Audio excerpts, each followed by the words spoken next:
한 여인이 있었습니다. 그 여인은 한 남자와 결혼을 했습니다. 결혼한 그 남편은 결혼하기 전에는 참으로 반듯했고 그리고 완벽해 보였습니다. 자신을 행복하게 살게 해줄 것 같았습니다. 그런데 결혼해서 살다 보니 함께 사는 것이 너무 힘들었습니다.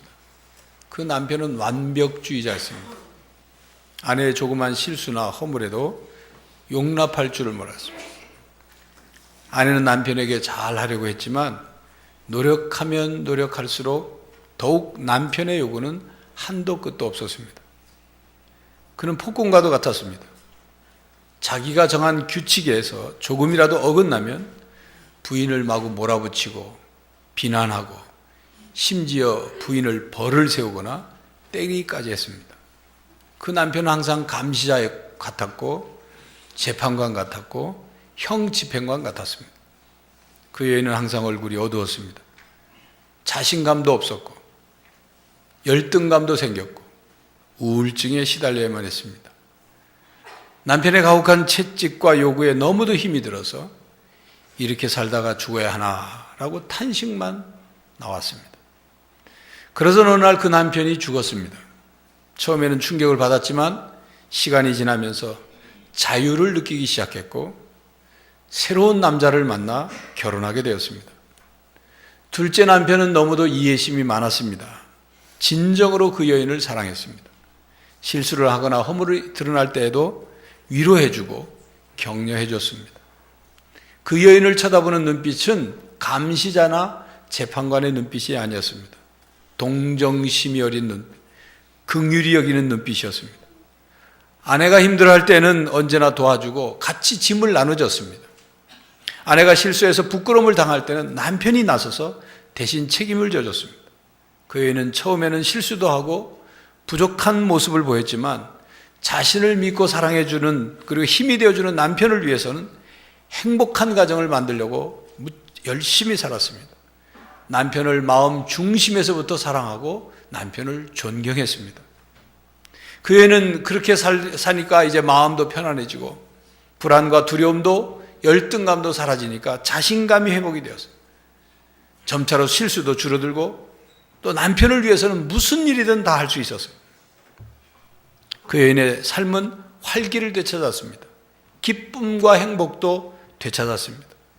점차로 그 여인은 아름답고 사랑스럽고 매력적인 여인의 모습으로 변해갔습니다.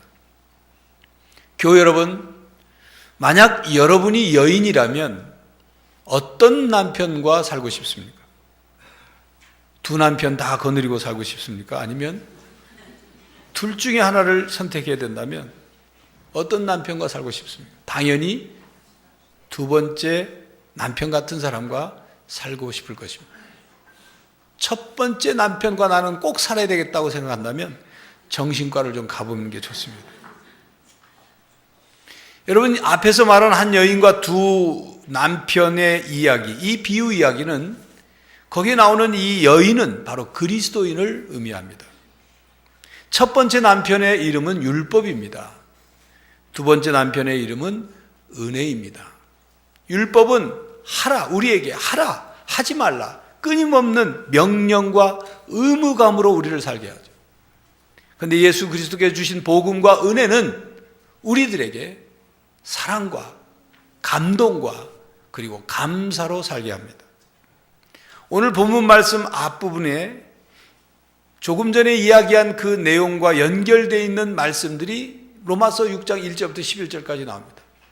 우리를 예수님의 십자가와 함께 죽여라, 나를 죽여라.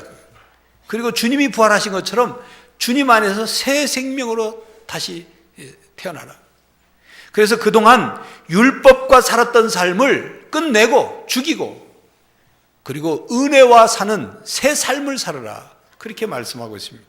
오늘 12절 말씀, 그러므로 너희는 죄로 너희 죽을 몸에 왕노릇하지 못하게 하여 몸의 사욕을 순종치 말고, 이 말씀이 바로 옛사람, 율법과 살던 옛사람을 죽이고 그리고 새 삶을 사는 그 몸을 죄에게 드리지 말라, 그렇게 말씀하고 있는 겁니다. 13절 말씀 보면 또한 너희 지체를 불의의 무기로 죄에게 내주지 말고 오직 너희 자신을 죽은 자 가운데서 다시 살아난 자 같이 하나님께 드리며 너희 지체를 의의 무기로 하나님께 드리라. 여러분, 무기라는 것이 악한 사람의 손에 잡히면 악을 행하는데, 사람을 해치는데 사용하죠. 근데 선한 사람, 의로운 사람에게 무기가 들려지면 선을 지키고 선을 이룩하는 데 사용됩니다. 그처럼 우리의 몸을, 우리의 삶을 죄에게 드리지 말고 하나님께 드리라고 말씀합니다. 그래서 하나님께 우리가 드려지면 하나님은 우리를 은혜 아래 살게 하신다는 말씀이 오늘 본문의 말씀입니다. 하나님은 은혜의 하나님입니다. 은혜 베푸시기를 즐겨하시는 하나님입니다. 하나님은 선한 사람이든 악한 사람이든 모든 사람들에게 일반적인 보편적인 은혜를 주시죠. 햇빛도 주시고 비도 주시고 공기도 주시고 모든 자연세계를 주십니다. 또한 특별한 은혜를 주셔요. 인간이 구원받아 영생하려면 이 특별한 은혜를 받아야 한다고 했죠. 이 특별한 은혜는 예수 그리스도를 믿음으로 예수 그리스도께서 이루어 주시는 구원의 은혜를 받는 것입니다. 이 구원에는 아무나 받는 것이 아니라 예수를 믿는 사람이면, 구주로 믿는 사람이면 누구든지 받습니다. 이렇게 구원의 은혜, 구속의 은혜를 받은 사람은 하나님의 자녀가 되고, 하나님의 자녀가 된, 하나님의 백성이 된 사람들에게 하나님은 지속적으로 특별한 은혜를 베푸십니다. 죄사함의 은혜를 베푸시고, 보호하시고 인도하시는 은혜를 베푸시고, 위로와 격려의 은혜를 베푸시고, 우리에게 힘과 능력과 지혜와 복과 은사를 베푸시는 은혜를 주십니다. 하나님께서 우리들에게 성경 말씀을 주신 것도 은혜의 선물입니다. 예수 그리스도를 이 땅에 보내신 것도 더 큰 은혜의 선물이죠. 은혜죠. 성령 하나님을 우리에게 보내신 것도 은혜죠. 이런 특별한 은혜를 통해서 우리가 이 세상을 살아갈 수 있는 겁니다. 하나님의 자녀로. 하나님의 자녀로 이 세상을 살아가면서 복음을 전하고 또 이 세상을 변화시키고 그렇게 살아갈 수 있는 능력을, 힘을 하나님의 은혜를 통해서 받게 되는 겁니다. 그래서 천국 백성으로 점점 변화되어 가고 성숙해져 갈 수 있게 된 거죠. 신앙은 하나님의 은혜에서부터 시작됩니다. 기독교 신앙생활은 하나님의 은혜로 살아가는 삶입니다. 하나님의 은혜 속에 사는 것, 하나님의 은혜로 살아가는 것, 하나님의 은혜의 원리가 지배하는 삶을 사는 것, 이것이 기독교 신앙생활입니다. 이 내용이 지난주에 말씀드린 설교의 요약 내용입니다. 그러므로 기독교 신앙생활은 은혜를 떠나면 신앙생활이 힘들어지는 거예요. 하나님과 가까워질 수 없고 멀어지게 됩니다. 신앙이 성장하지 않습니다. 신앙생활을 해도 기쁨과 즐거움이 없어요. 마치 물고기가 물을 떠나면 제대로 숨 쉴 수 없고 제대로 살아남을 수 없는 것처럼 신앙인이 은혜 안에 있지 아니하면, 은혜 아래 머물지 않으면 그 다음 결과는 뻔한 것입니다. 요한복음 15장에는 예수님께서 예수님과 우리 사이에, 우리와의 관계를 포도나무와 그 나무의 가지로 비유해서 말씀하셨죠.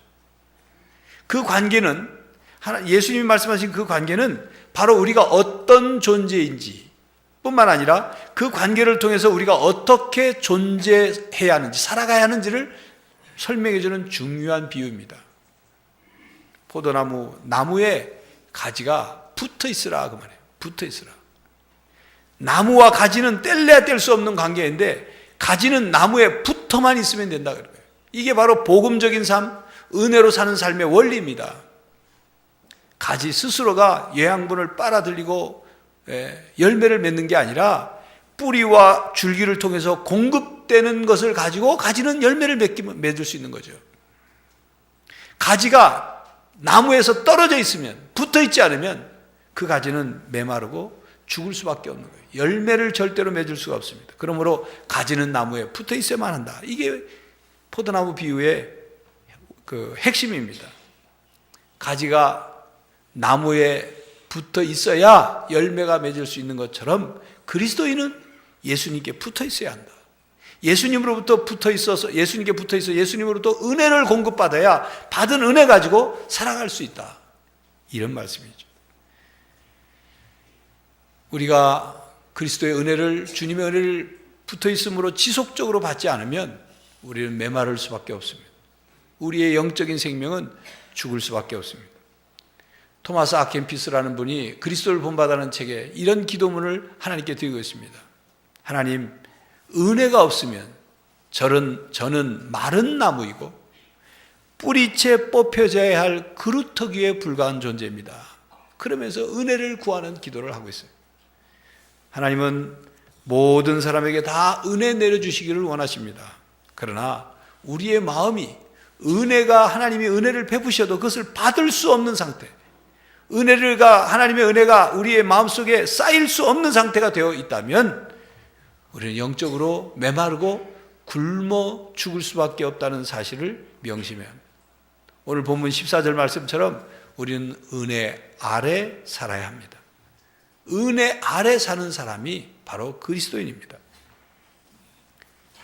은혜 아래 사는 사람은 하나님의 은혜를 깨닫고 발견하며 사는 사람입니다. 보통 우리는 은혜를 받는다라고 표현합니다. 그런데 더 중요한 것은 은혜를 은혜로 깨닫는 것입니다. 받은 은혜를 발견하며 사는 것, 이것이 중요합니다.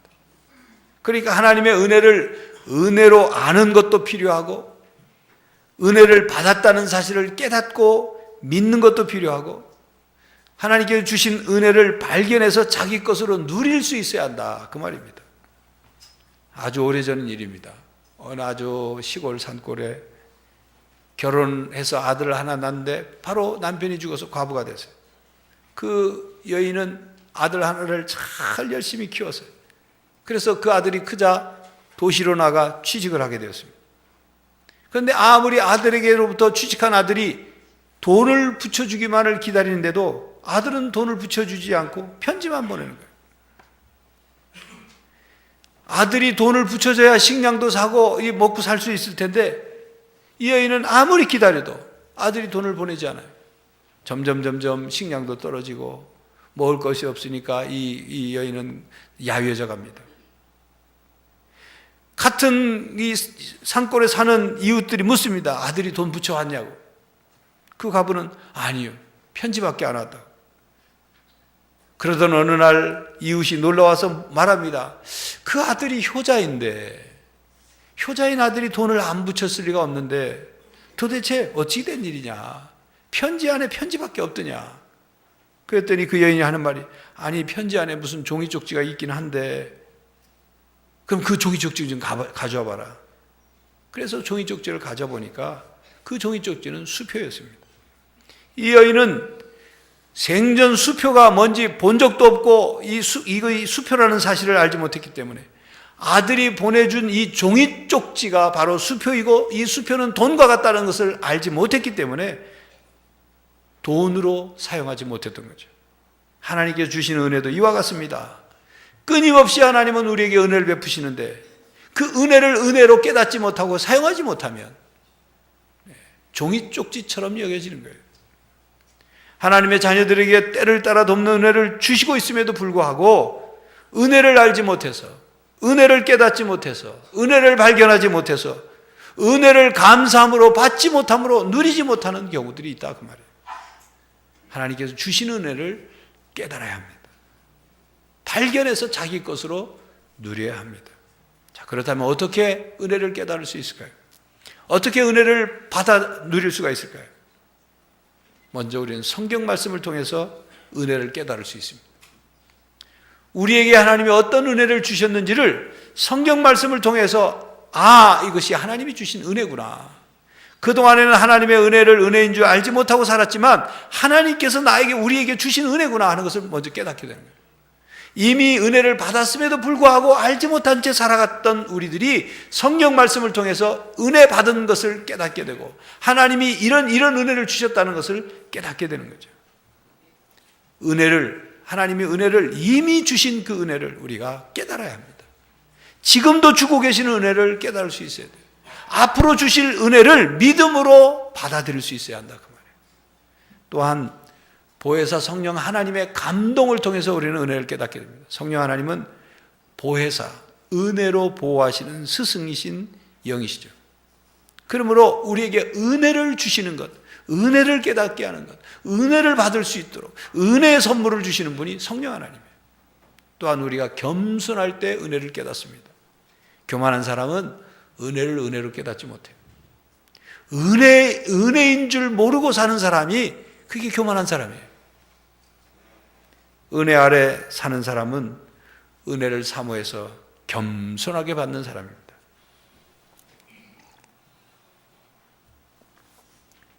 우리는 은혜를 받기 위해서 먼저 회개하고 하나님의 은혜가 우리의 마음속으로 들어올 수 있도록 해야 돼요. 우리 마음이 돌처럼 굳은 대로 있으면 하나님의 은혜가 우리 마음속에 담기지 않습니다. 내리지 않습니다. 마음이 부드러워야 돼요.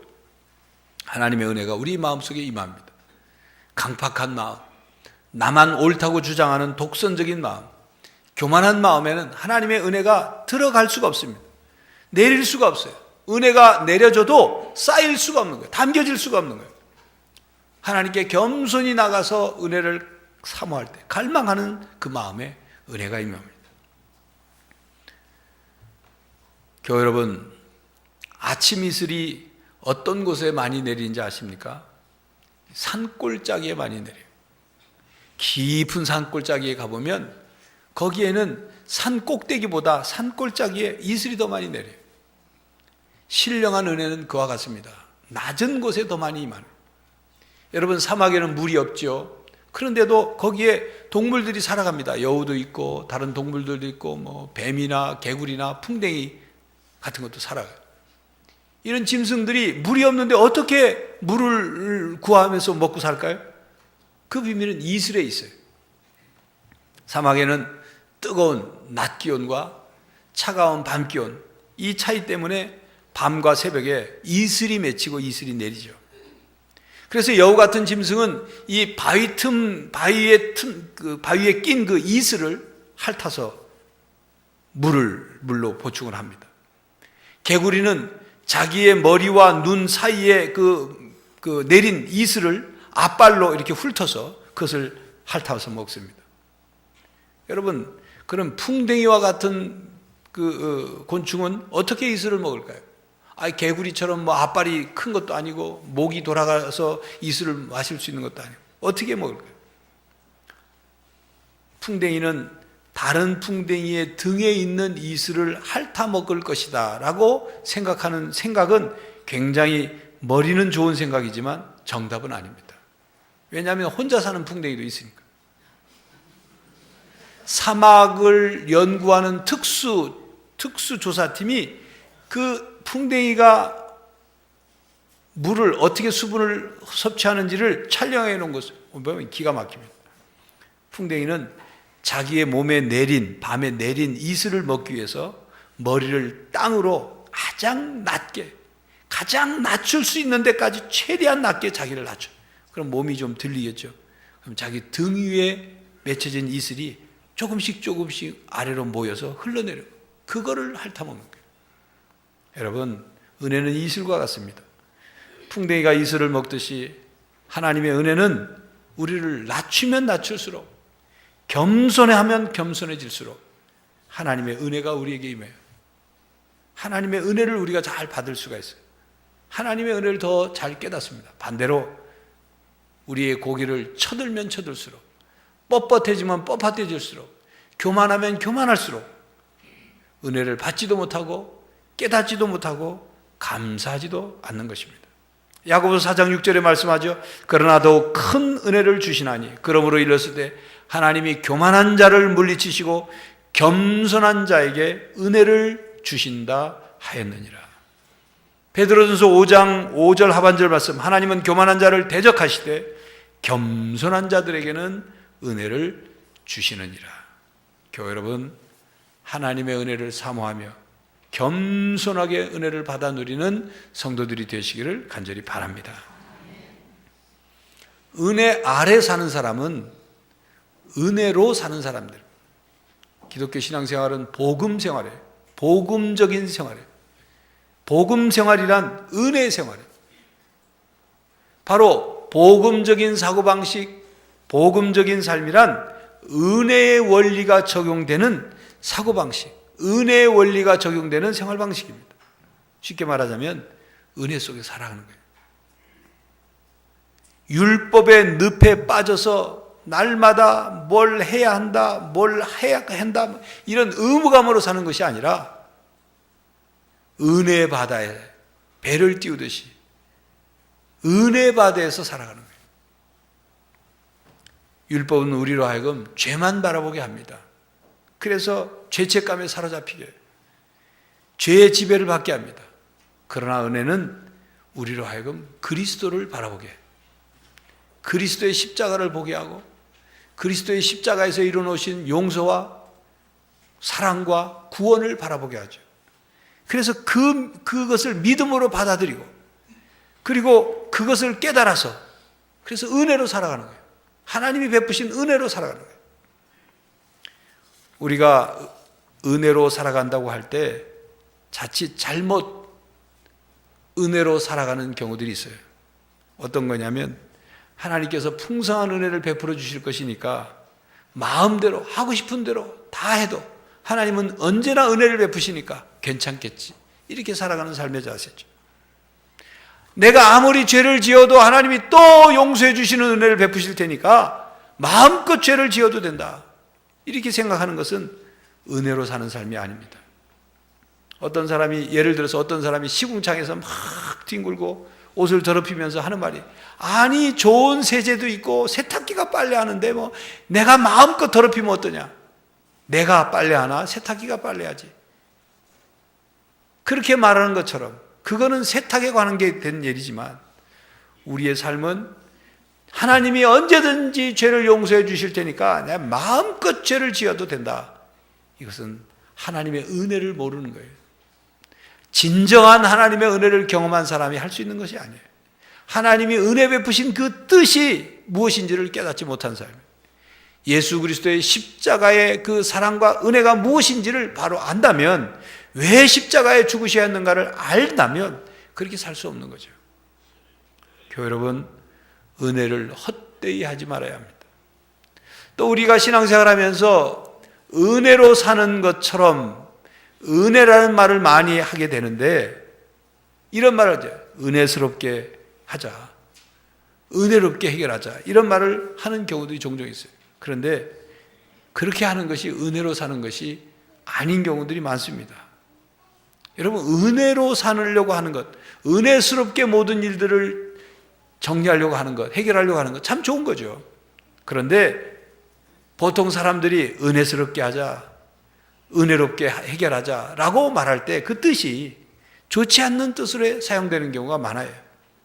그냥 좋은 게 좋은 거라는 그런 뜻으로. 옳고 그름에 대해서 묻지 말고 그냥 덮어버리자. 구렁이 담 넘어가듯 은근슬쩍 넘어가자. 진정한 죄, 잘못과 허물과 죄에 대해서 인정하지 않고 회개 없이 그냥 무조건 덮어버리려고자 은혜롭게 하는 경우들이 있단 말이에요. 아전인수격으로 자기한테 유리한 쪽으로 그냥 해결하기 위해서 은혜를 강조할 때가 있단 말이에요. 그건 은혜로 사는 게 아닙니다. 은혜를 바르게 알고 바른 은혜로 살아가는 것이 필요해요. 은혜 아래 사는 사람은 하나님께서 베푸신 은혜 때문에 하나님을 사랑하고 또 하나님께 더 가까이 가고 하나님을 닮아가려고 하고 하나님께 순종하는 삶. 물론 은혜 아래 사는 사람이 하나님의 사랑에 응답하고 하나님의 은혜에 감사하면서 그 뜻을 이루기 위해서 애를 쓰다가도 죄를 지을 때가 있죠.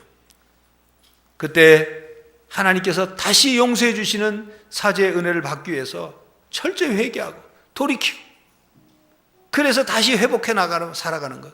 이것이 은혜로 사는 삶인 것입니다.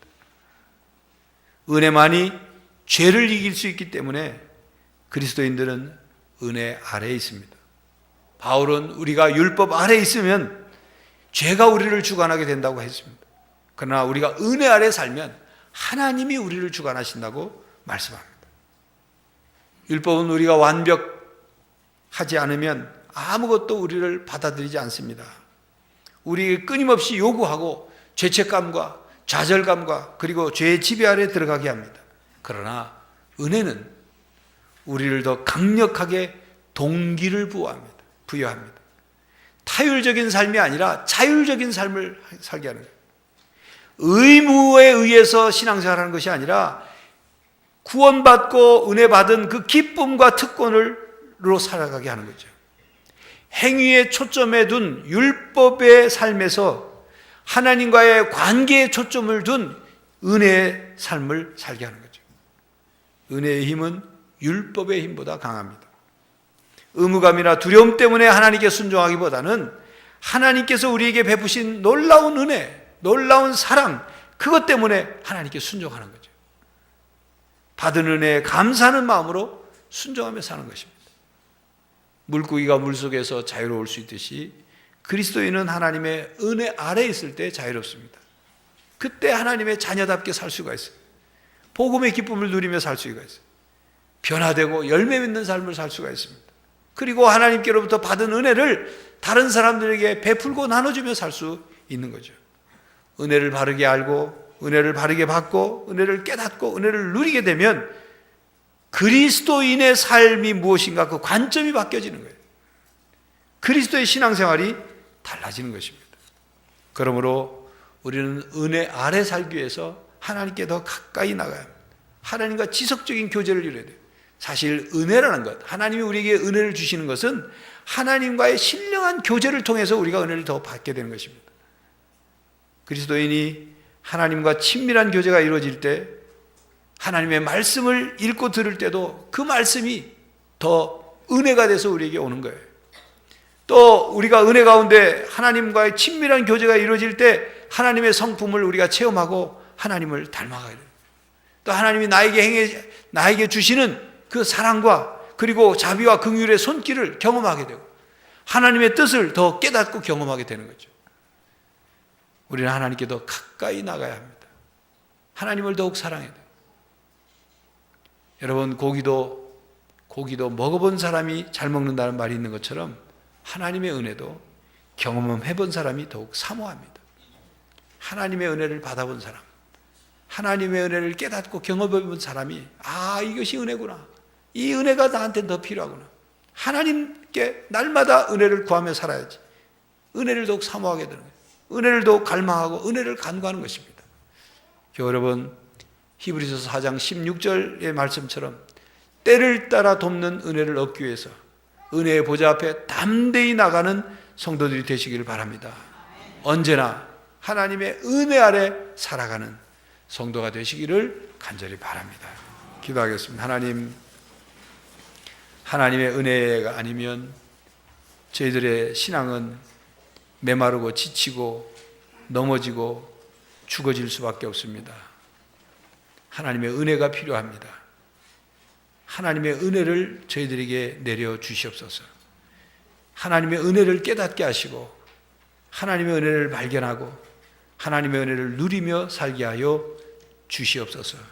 하나님의 은혜의 힘으로 우리의 삶이 움직여지고 변화되고 성장하고 그 은혜의 힘으로 은혜를 베풀며 사는 성도들이 다 되게 하여 주시옵소서.